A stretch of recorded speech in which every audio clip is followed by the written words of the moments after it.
We finally made it through the Festival of Merit, and I'm going to let you know what happened. Let's dig in. Before we dive into what actually happened during the Festival of Merit, let's start off with what went well, what could be better, and ideas that I have for the future. So what went well, they really seemed to like the events, and they seemed to be pretty involved, especially at the beginning. I mean, there were times, throughout the 3-hour session where interest was up and down. But I feel like for the most part, my party was pretty invested, and they really seemed to enjoy the events. They also seemed to really enjoy the variety in the events. Like, no one activity seemed too similar to the others. There's a good variety there. So, good job to the writers of Call of the Netherdeep. We pretty much ran them as is with some little tweaks here and there. The other thing that I really liked is the fact that each of the events gave an opportunity for each of my players to shine. So each of them had their own little 15 minutes of spotlight or whatever it was, and it worked out really well. I think they also enjoyed that. They made mention at the end of the session that they really liked the individual events, more so than the team events. What could have been better? There is something that definitely stood out in this that could have been better. The first 2 riddles or puzzles, whatever you want to call them, were, I want to say, a train wreck, but they fell flat for sure. It may have just been the way that I presented them, but it was a struggle for my players to figure out what was needed and work their way through it. I'm doing my best not to just blame the source material, but it was a struggle, the first 2 puzzles or riddles. They struggled. They knew what they needed to do with the first one, where you're trying to find the 4 keys and fit the right one into the lock. But based on the information that they had, it was difficult for them to know that, can I look at this and figure this out? So eventually they made the right checks and were able to recall from their history. I think Jimmy was the one that recalled from knowing that the bronze dragon is the one that's tied to the sea. It was a little bit difficult for them there. And then the second puzzle or riddle was the worst. It was not a lot of guidance and not a lot of what am I supposed to be doing here? Here's the riddle, here's the map. You need to find out what the 2 birds are. It took some convincing, but eventually they got it right. Chozen kind of has that seafaring background and knew the night sky. We had him make a roll for that and figured out that the 2 birds were the 2 moons of Exandria. Ugh, it was awful. That being said, the third puzzle, my players really, really enjoyed, which is good, because that's how we ended the session. If I were running this again, I would either insert new riddles or drop the first 2 riddles and just do the third. My players really enjoyed the third. I had a visual aid. I'll provide a link for that in the description. It's just one that somebody posted on Reddit, but it went really well. They really liked it. They had to think it through, and they went through the riddle a couple of times, and they were using dice to mark which vials they thought were what, and eventually they got it right on their first try, so it was fun. Chozen, our bugbear barbarian, just pounded it back. The rest of them were kind of I don't know, but it was pretty fun. The other thing I think I could have done better is make the interactions with the rival party more impactful. They seemed kind of like other NPCs, and maybe that's okay. But later on, I feel like we could have laid some better groundwork for later on in making these a little bit more interactable. I think some of them stood out. Io for sure stood out in the Ifolon Plunge, just because she was so brash. The others, we'll have to see how this plays out, but I feel like I could have done a better job making these interactions more impactful and more memorable. Not saying that every interaction with an NPC needs to be, but I feel like in setting the stage for the rival party, I probably could have done a better job there. Ideas for the future. First one is Iris. We talked about adding a patron interaction on the party's way to the finale, which is leading into the next session where we're going to pick up. I may have this as a group interaction where the silvery wisp comes from Iris and the rest of the party can kind of see it so that it's not just main character syndrome. We'll see how that plays out. I may do that and just get a feel for it. My wife is pretty honest about how things are going, so maybe we'll try that. Chozen, we've talked about already getting to Ankarel. We may add some other things in for him sooner. Jimmy, I want to add an encounter where he has to test his morals, and we may do this on the road to Bazzoxan. I think we'll provide a good opportunity for that because it's a long trek. It'll give him the spotlight for a little while, which I think will be good. Dmitri needs to run into the person he fought at some point during the festival. He actually hasn't run into this person yet, and I may do it right at the beginning of the finale, right before they go into the race, or at the ending. I haven't decided yet. My worry with the ending is they may be so focused on the Jewel of 3 Prayers and other things, the vision and whatnot, that it might not be as impactful. So I'm leaning more towards beforehand, and we'll see how that goes, though. All that being said, let's talk about what happened during our session. So we left off in the previous session where Elder Ushru had asked the party to go check in on the Unbroken Tuscan and Agathe. So they went there, and Pequena was there eating lunch, and Agathe was kind of disheveled behind the bar. The party went and talked to Agathe. She asked them to go retrieve the special ingredient from Chabbs down at the Meatwaters. The party accepted, no problem. So after a brief conversation with Agathe, headed down to meet Chabbs down in the meat waters, and he's a kind of grumpy old goblin with a peg leg. They were warned by Agathe not to talk to him about his peg leg, but it was pretty much the first thing they brought up when they talked to him. It was kind of gruff and rough around the edges. Eventually, he challenged them to the fishing competition, which was pretty fun.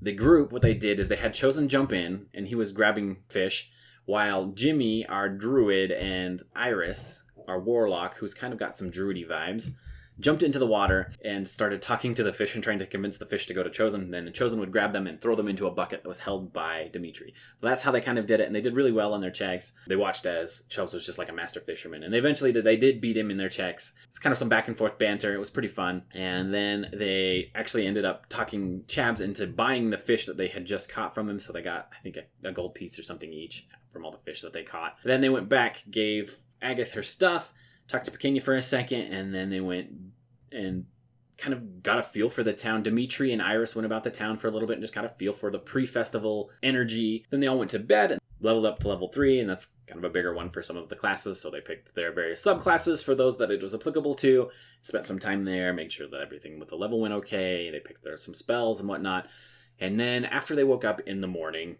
they headed straight to the Unbroken Tusk Inn for the very first competition, which was the pie eating contest. And we had the elders come and kind of do an introduction to the festival itself and just kind of an opening ceremony of sorts. Then Iris was the one that was competing in the pie eating contest. So right before the competition, she kind of met the other contestants. One of them was Irv. She used druidcraft to make him smell bad, like he had farted or something like that. So the other contestants kind of gave him a what. Eventually, Iris and Irvin were the last two, and they both failed their checks. And I had them make a constitution saving throw. She did better than Irvin, so she managed to keep it down while Irvin just puked everything everywhere and ended up poisoned for an hour. So she ended up winning the pie eating contest. And it went really well, had a lot of fun there. From there, they headed over to the maze, where Dmitri participated in the maze. Sharpwatch greeted them, said, "Hey, thanks again for helping clear out the rats from the maze." I gave Dmitri advantage on all their checks because they had helped and had experience with the maze already. Dmitri ended up getting lost once, but then made it through the maze and was able to do so without much issue. After the maze was completed by Dmitri went over was meeting with the party and was talking amongst themselves, and then they saw off to the side Maggie and Dermot having a conversation, and Dermot approached and was very kind of timid and shy and said that, expressed their nerves and going through the maze and asked some questions about the maze. Dmitri comforted Dermot and put him at ease, and eventually Dermot was convinced into going through the maze on behalf of the rival party. That was kind of a fun little interaction.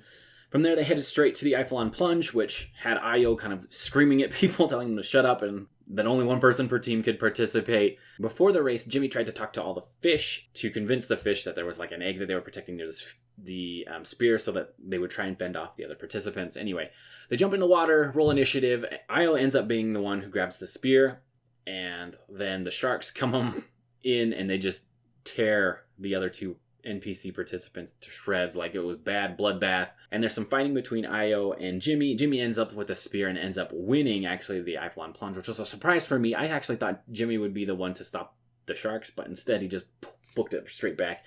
And then we had like a triage, clerics and whatnot, helping the two injured NPCs, which is a lot of fun, kind of like shocking for the players. I think it went out over pretty well. At the end, Io came up and congratulated Jimmy for participating so well, and she was impressed with his competitive spirit, and Io looks forward to meeting them at the end. From there, we went straight to the arm wrestling competition, and this was like a tournament that I had set up, so as they were approaching, they saw the reigning champion from last year defeat a contestant. Chozen, our bugbear barbarian, was the one that participated, and the first one went pretty well, just facing a drow, and then the next one was a lot of back and forth. I had them defeating the reigning champion, lots of back and forth, I think it was like 6 rolls or something. So instead of just a straight roll, I had them make 2 rolls. You had to win one, get you halfway, and then the other one you could win. And so it went one, back and forth. Eventually Chozen won that one, and then with Maggie, he actually raged, and behind him you saw like the spirits of his ancestors, which helped give him advantage on his rolls, and he beat Maggie pretty quick. So that was pretty fun, and then Maggie, being the tactician that she was, she's pretty gruff and quiet, but she congratulated him on his win. Chozen jumped up on the table and was like, whoa, screaming his victory. From there, we had them take dinner with Pequena, who has kind of joined them throughout and has been giving them advice and whatnot throughout the competitions. They kind of planned strategy for the team events that were that night and had a quick little dinner. From there, they went to the rice harvesting competition where Jimmy and Dmitri participated, and they ended up losing to the rival party. This is the first event I think that was an actual loss. They just had a hard time with their rolls, which is the way D&D works sometimes. And I think it was good for them not to just steamroll the competition all the way through. From there, we went to the riding Horizonbacks, where Jimmy and Iris decided they wanted to ride the tortoises. So I changed it a little bit to make it more competitive. I had anyone who wanted to could participate and jump on the Horizonback tortoises and could guide them through. But it was going to be an average time for your party that was going to give you your score. So only Jimmy and Iris decided they wanted to ride the tortoises. Iris did really well on her checks. Jimmy struggled a little bit, but eventually he made it to the end. And lastly, we had the puzzles and riddles, and this was a mixed bag that we talked about before. Really struggled with the first two, figuring out what they needed to do and what the answer was. And then the last one they really enjoyed, and I recommend, again, including that visual aid, just because it makes it something tangent and something that they can see. And maybe that would have helped with the first two as well. But if I run this again, I'm just going to either add 2 different riddles that I find online or that I make myself, or I'm just going to nix them and do the one riddle, because the first two were they were a struggle. And I understand that one of them kind of emphasizes the point of the 2 moons, but I don't know if it was worth it for me. That's pretty much what happened this time. It was pretty fun and eventful. I enjoyed the Festival of Merit. Overall, I would give this probably an 8 out of 10 with the hiccup of the 2 little riddles. Otherwise, it was great. So we did miss Nell this time, and we'll miss her in the future for sure, but I think we're going to try and invite someone else. Chozen has an IRL friend that may be interested in joining us, so if not, we'll probably find someone else to come join the party at a different time, and I think we'll be able to work that in, no problem. But thank you guys so much for watching. I do appreciate it. Don't forget to like, comment, subscribe, all that fun stuff, and we'll catch you in the next one.